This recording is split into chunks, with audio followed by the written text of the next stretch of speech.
I started a human trafficking task force that way, that we knew there was a lot of prostitution and stuff, but we didn't know where all these women were coming from and what was going on. And so proactively, we started looking into that and actually developed some really good human trafficking cases. Can I ask you, how does that actually work?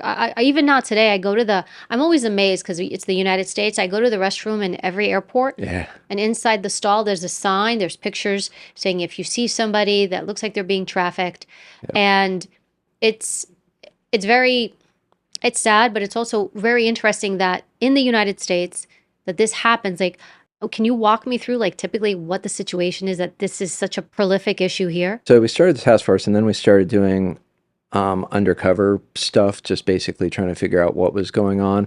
So I got certified as an undercover, and that was always uncomfortable, going into strip clubs and doing undercover stuff, and just like weird.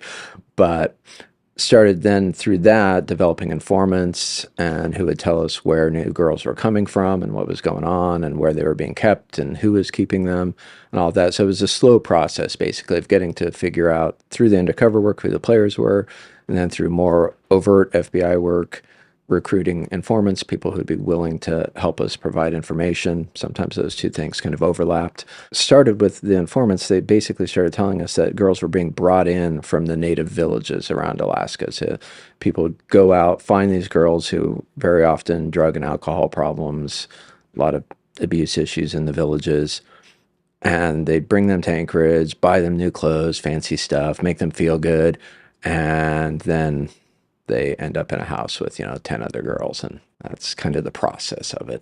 And then they take the girls, and do they also put them in strip clubs as well, or do they keep them secluded typically? There were kind of two different groups. There were some who were being run through the strip clubs, and then there were some who were just kept in kind of basically crack houses and run as more traditional prostitutes, I guess. Why do you think they targeted the Native American communities up there? Was it just easier to find girls that way? Yeah, they were probably the most vulnerable group, but there were also a lot who weren't Native Alaskan. They were just, I guess, more standard Anchorage people, rather. If they get trafficked, how come they don't leave? You're not locked up the whole time. Or is it It's mixed? kind of a mix of that. There were some guys who, there's one house I did a search warrant on that basically had cages in the basement. So there were some that were like that. But then there were some who could come and go, but they were dependent on, at the time, crack. Generally, you'd get them addicted to crack, and they would get paid in crack. So you keep them that way.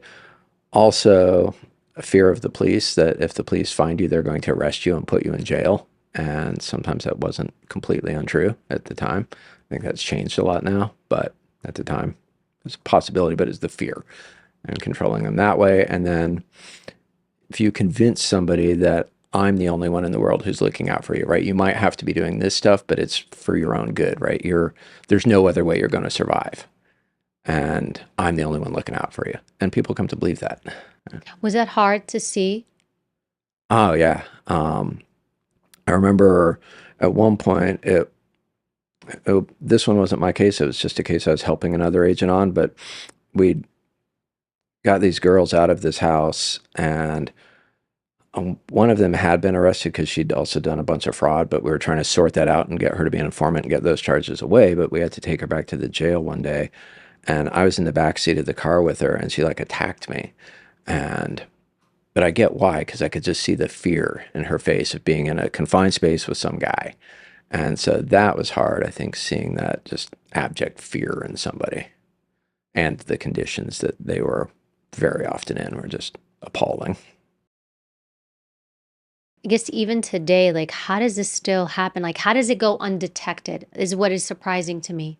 I think it's often ignored, basically, because we know it happens everywhere. And like I knew that it had to be happening in Anchorage, but just nobody was paying attention to it. They were just ignoring it. Like, we're in New York City right now. You absolutely know that stuff goes on. Yes. But people in their day-to-day lives, they're just like, I can't be bothered to pay attention to that or think about that because I have other stuff I have to worry about.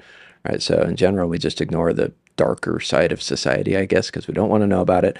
And we have other stuff to do. You worked stuff for Bin Laden's case as well. I did, yeah. So some of that I can't talk about, but